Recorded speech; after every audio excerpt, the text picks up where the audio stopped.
তিনজন সেনাপতি লাগে না, একজন লাগে। আল্লাহর রাসূল তিনজন সেনাপতির দায়িত্ব দিলেন, তার মানে হলো এই তিনজন শহীদ হয়ে যাবে। এটা আল্লাহর রাসূল সাল্লাল্লাহু আলাইহি ওয়াসাল্লাম ওহীর মাধ্যমে জানতে পেরেছেন। সুবহানাল্লাহ পড়েন।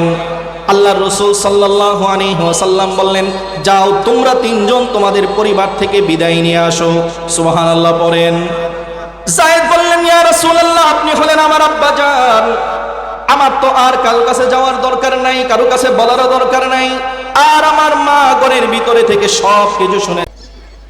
কত দল, ছোট দল এমন আছে যেই দল বড় দলের উপর জয়ী হয়েছে। কথাটা কার? চুপ করে রেখে দিয়েছেন। সুবহানাল্লাহ। ইসলামের পতাকা মাটিতে পড়তে দেন নাই, ইসলামের পতাকাটা মাটিতে পড়তে দেন নাই। হযরতে জাফর বিন আবি তালিব রাদিয়াল্লাহু তাআলা আনহুর শরীরে আঘাত এসেছে, তারপরেও ইসলামের পতাকা মাটিতে পড়তে দেন নাই। এই দৃশ্য আব্দুল্লাহ বিন রাওয়াহা, উনি 3 নম্বর সেনাপতি, তিনি দেখলেন, তিনি তরবারি এক হাতে বাম হাতে পতাকা নিয়ে ছুটলেন জিহাদের জন্য, কিন্তু তিনিও।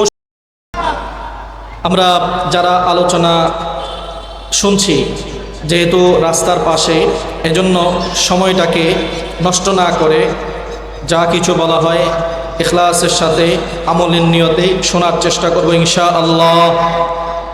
সবাই আমার সাথে একটু কথা বলেন, আজকের এই মাহফিল হওয়াতে আপনারা খুশি না বেজার? আরো জোরে খুশি না বেজার? একটা তাকবীর দিলে কি তাকবীর দেওয়া যাবে? ডানে বামে সবাই দেওয়া যাবে? আরো জোরে বলেন যাবে? জোরে না আসতে? আরো জোরে বলেন জোরে না আসতে? কেমন জোরে? দেখা যাবে? পরীক্ষা কি হবে? দেখা যাবে? লিল্লাহি তাকবীর। সবাই দেনে আবার লিল্লাহি তাকবীর, লিল্লাহি তাকবীর। আমি আপনাদের সামনে কোরআনুল কারীমের একটি আয়াত তিলাওয়াত করেছি। আয়াতে আল্লাহ তাআলা বলেন, কত দল, ছোট দল এমন আছে যেই দল বড় দলের উপর জয়ী হয়েছে। কথাটা কার? জোরে বলতে হবে, কার কথা? ছোট দল বড় দলের উপর জয়ী হয়েছে, এই কথা কার? আরো জোরে বলেন কার? সুতরাং ছোট দল যারা আছে, ছোট দলকে ভয় করা যাবে না, কারণ তারাও অনেক সময় জয়ী হতে। শর্ত হলে 3টা। কয়টা? জোরে বলতে হবে, কয়টা? 1 নম্বর শর্ত হচ্ছে যদি এই ছোট দলের ভিতরে ঈমান থাকে। 2 নম্বর শর্ত হচ্ছে এই ছোট দলের ভিতরে যদি সবর থাকে। 3 নম্বর শর্ত হচ্ছে এই দলের ভিতরে যদি তাকওয়া থাকে। তাহলে এই দল ছোট হলেও জয়ী করবেন কে? শর্ত কয়টা? জোরে বলতে হবে, শর্ত কয়টা? একটা উদাহরণ পেশ করে আমার আলোচনা শেষ করব ইনশাআল্লাহ। রাসূল করিম সাল্লাল্লাহু আলাইহি ওয়াসাল্লাম মদিনা থেকে চিঠি লিখলেন রোমান বাদশার এক গভর্নর কাছে যে তোমরা ইসলাম গ্রহণ করো, শান্তি পাবে। আমি আপনাকে উদাহরণ পেশ করছি, ছোট দল বড় দলের উপর জয়ী হয়েছে এর একটা দৃষ্টান্ত। রাসূল করিম সাল্লাল্লাহু আলাইহি ওয়াসাল্লাম চিঠি লেখার পরে যখন সেই গভর্নর সুরাহবিল এই চিঠি পেল, সে এই চিঠি দেখে রাসূল সাল্লাল্লাহু আলাইহি ওয়াসাল্লাম ডাকে দিয়ে চিঠি প্রেরণ করেছেন, তাকে সেই জায়গার মধ্যে শহীদ করে ফেলা হয়েছে। আল্লাহর রাসূল সাল্লাল্লাহু আলাইহি ওয়াসাল্লামের কাছে খবর এসেছে যে ইয়া রাসূলুল্লাহ, আপনি যেই দূত মারফত যে চিঠি প্রেরণ করেছেন, সেই চিঠিকে যিনি নিয়ে গিয়েছেন তাকে শহীদ করা হয়েছে। বলেন তো দেখি, শহীদ হয়েছে কতজন? জোরে বলেন কতজন? রাসূল করিম সাল্লাল্লাহু আলাইহি ওয়াসাল্লাম সমস্ত সাহাবায়ে কেরামদেরকে ডাকলেন। রাসূল করিম সাল্লাল্লাহু আলাইহি ওয়াসাল্লাম সমস্ত সাহাবায়ে কেরামদেরকে ডেকে ঘটনা শোনালেন। আল্লাহর রাসূল বললেন যে এত বড় মারাত্মক এক কাজ করেছে, একজন দূতকে হত্যা করেছে, একজন দূতকে শহীদ করেছে, তার বিরুদ্ধে জিহাদের প্রস্তুতি গ্রহণ করো। রাসূলের সাহাবী, সমস্ত সাহাবী আল্লাহর রাসূলের কথাগুলো শুনলেন। সমস্ত সাহাবায়ে কেরামের অন্তরের ভিতরে দুঃখ বেদনা ভরা। আল্লাহর রাসূলের দূতকে শহীদ করা হয়েছে। আল্লাহর রাসূল সাল্লাল্লাহু আলাইহি ওয়াসাল্লাম 3000 বাহিনী প্রস্তুত করলেন। কতজন? জোরে বলেন কতজন? আল্লাহর রাসূল 3000 বাহিনী প্রস্তুত করলেন। সমস্ত সাহাবায়ে কেরামদের সামনে আল্লাহর রাসূল বললেন, এই 3000 মানুষের ভিতরে সেনাপতির দায়িত্ব পালন করবে হযরতে যায়েদ। আল্লাহর রাসূল সাল্লাল্লাহু আলাইহি ওয়াসাল্লামের কথা শুনে যায়েদ দাঁড়ায় গেলেন। আল্লাহর রাসূল বললেন, যায়েদ, এই 3000 বাহিনীর সেনাপতির দায়িত্ব আমি তোমাকে দিলাম। কেউ কোনো ধরনের ইখতিলাফ করে নাই, সকলে মেনে নিয়েছে। এরপরে আল্লাহর রাসূল বললেন, যায়েদ, তুমি যদি শহীদ হয়ে যাও, এই যুদ্ধে যদি তুমি শহীদ হয়ে যাও, তোমার পরে আরেকজন সেনাপতির দায়িত্ব পালন করবে। আল্লাহর রাসূল নাম ঘোষণা করলেন হযরতে জাফর বিন আবি তালিব রাদিয়াল্লাহু তাআলা আন। আল্লাহর রাসূল বললেন, কোথায় জাফর, দাঁড়িয়ে যাও। আল্লাহর রাসূলের ঘোষণা শুনে হযরতে যায়েদ দাঁড়িয়ে গেলেন, বললেন, লাব্বাইক ইয়া রাসূলুল্লাহ। হযরত জাফরকে যখন আল্লাহর রাসূল সেনাপতির দায়িত্ব দিলেন, এরপরে সাহাবায়ে একরামদেরকে বললেন, জাফর, তুমি যদি এই যুদ্ধে শাহাদাত বরণ করো, তাহলে তোমার পরে আরেকজন সেনাপতির দায়িত্ব পালন করবে, তার নাম হলো আব্দুল্লাহ বিন রাওয়াহা। আব্দুল্লাহ বিন রাওয়াহাকে 3 নম্বর সেনাপতির দায়িত্ব দিলেন আল্লাহর রাসূল। আব্দুল্লাহ বিন রাওয়াহা দাঁড়িয়ে গেলেন। দাঁড়ানোর পরে আল্লাহর রাসূল বললেন, হে আব্দুল্লাহ বিন রাওয়াহা, তুমি যদি এই 3 নম্বর সেনাপতি তুমিও যদি শহীদ হয়ে যাও, তাহলে সাহাবায়ে একরাম পরামর্শক্রমে একজনকে সেনাপতির দায়িত্ব দিয়ে দিবেন। বলেন তো দেখি, সেনাপতির দায়িত্ব পাইলেন কতজন? আরো জোরে বলতে হবে, কতজন? একটা যুদ্ধের মধ্যে 3 জন সেনাপতি লাগে না, একজন লাগে। আল্লাহর রাসূল 3 জন সেনাপতির দায়িত্ব দিলেন, তার মানে হলো এই 3 জন শহীদ হয়ে যাবে। এটা আল্লাহর রাসূল সাল্লাল্লাহু আলাইহি ওয়াসাল্লাম ওহীর মাধ্যমে জানতে পেরেছেন। সুবহানাল্লাহ পড়েন। আল্লাহর রাসূল সাল্লাল্লাহু আলাইহি ওয়াসাল্লাম বললেন, যাও তোমরা 3 জন তোমাদের পরিবার থেকে বিদায় নিয়ে আসো। সুবহানাল্লাহ পড়েন। যায়েদ বললেন, ইয়া রাসূলুল্লাহ, আপনি হলেন আমার আব্বাজান, আমার তো আর কারো কাছে যাওয়ার দরকার নাই, কারো কাছে বলারও দরকার নাই। আর আমার মা ঘরের ভিতরে থেকে সব কিছু শুনেছেন, আমার তো কারো কাছে বলার কোনো প্রয়োজন নাই। আল্লাহর রাসূল বললেন, ঠিক আছে, তুমি জিহাদের অনুমতি পেয়ে গেলে আর কারো কাছে তোমার যাওয়া লাগবে না। এবার আল্লাহর রাসূল বললেন, জাফর, যাও তুমি বাড়ি থেকে বিদায় নিয়ে আসো। হযরতে জাফর বিন আবি তালিব রাদিয়াল্লাহু তাআলা আনহু চলে গেলেন নিজের বাড়িতে। গিয়ে ডাক দিলেন, বিবিরে, আল্লাহর রাসূল আমাকে জিহাদের ময়দানের সেনাপতির দায়িত্ব দিয়েছেন।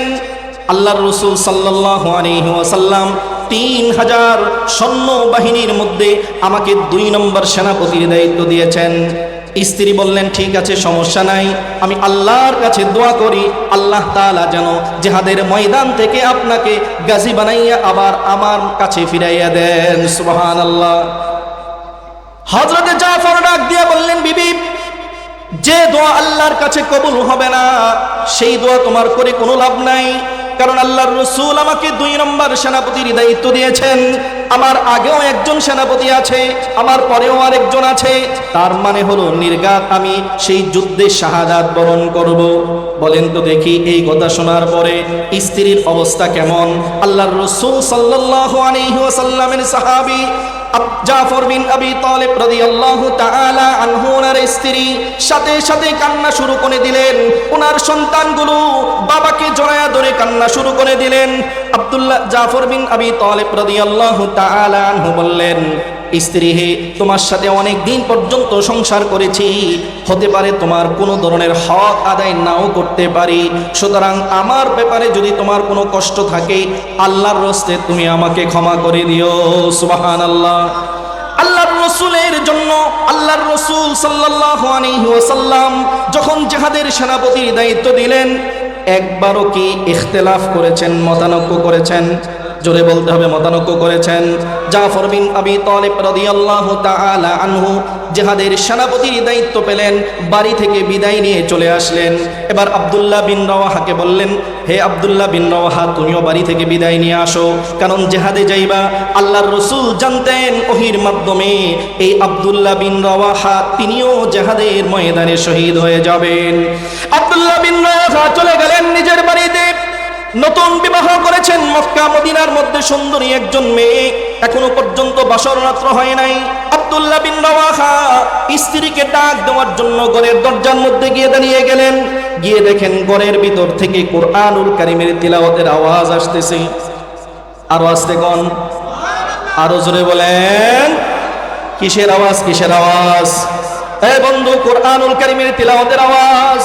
বর্তমান জামানার মুসলমানদের মেয়েদের অবস্থা হলো এমন, বাড়ির পাশে গিয়ে দেখবেন টিকটকের আওয়াজ, ফেসবুকের আওয়াজ, গানের আওয়াজ, বিভিন্ন ধরনের গান বাজনার আওয়াজ আছে না নাই?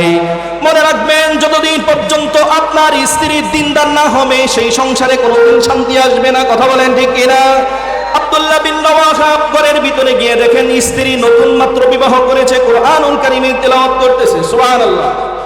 কোরআনুল কারীমের তেলাওয়াত শুনে আব্দুল্লাহ বিন রাওয়াহা বললেন, স্ত্রী আমার কোরআন তেলাওয়াতটা একটু বন্ধ করো, আমি তোমার সাথে একটু কথা বলতে আসছি। স্ত্রী রাগ দিয়ে বললেন, ঘরের ভিতরে আসেন। বলে, না, ঘরের ভিতরে যাওয়া যাবে না। কি পরিমাণ মুহাব্বত রাসূল সাল্লাল্লাহু আলাইহি ওয়াসাল্লামের কথা, কি পরিমাণ দ্বীনের জন্য কুরবানি করেছেন, নতুন বিবাহ করেছেন, ঘরের ভিতরে যেতে চায় না। সুবহানাল্লাহ। আব্দুল্লাহ বিন রাওয়াহা বললেন, স্ত্রী আমার, তোমাকে নতুন বিবাহ করেছি, এখনো পর্যন্ত তোমার সাথে আমার ভালো করে সাক্ষাৎ হয় নাই। আল্লাহর রাসূল জিহাদের ময়দানের সেনাপতির দায়িত্ব দিয়েছেন, আমাকে জিহাদে যেতে হবে। আর আল্লাহর রাসূল আমাকে 3 জন সেনাপতির মধ্যে 3য় নম্বরে আমার নাম ঘোষণা করেছেন। নির্ঘাত ওই মুতার প্রান্তরে যুদ্ধের ময়দানে আমি শাহাদাত বরণ করব। স্ত্রী বলে, কি পরিমাণ ঈমানওয়ালা স্ত্রী! স্ত্রী বলে, সমস্যা নাই, আপনি একটু ঘরের ভিতরে আসেন, আপনার সাথে আমি 2-1টা কথা বলতে চাই। সুবহানাল্লাহ। বলে, না না, ঘরের ভিতরে যাওয়া যাবে না। ঘরের ভিতরে গেলে পরে তোমার সাথে আমার ভালোবাসা প্রেম নিবেদন হতে পারে, এই জন্য ঘরের ভিতরে যাওয়া যাবে না। আহারে, জিহাদের জন্য কি পরিমাণ ঈমানওয়ালা ছিলেন, কি পরিমাণ মজবুত ঈমানওয়ালা ছিলেন। স্ত্রী নতুন বিবাহ করেছে, আমি আর আপনি হলে বলতাম, শেষবারের মতো একটু সাক্ষাৎটা করে আসি। কথা বলেন ঠিক কিনা? জোরে বলেন ঠিক কিনা?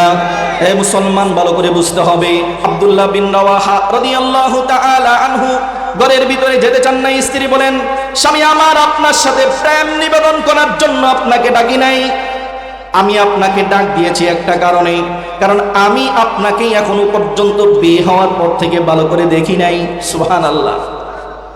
আপনিও আমাকে ভালো করে দেখেন নাই, আমি এই জন্য বলেছি ঘরের ভিতরে আসার জন্য, কারণ আপনাকে আমি শেষবারের মতো দেখে নিতে চাই, যাতে করে কিয়ামতের ময়দানে কোটি কোটি মানুষের মধ্যে আপনাকে আমি স্বামী হিসেবে চিনে নিতে পারি।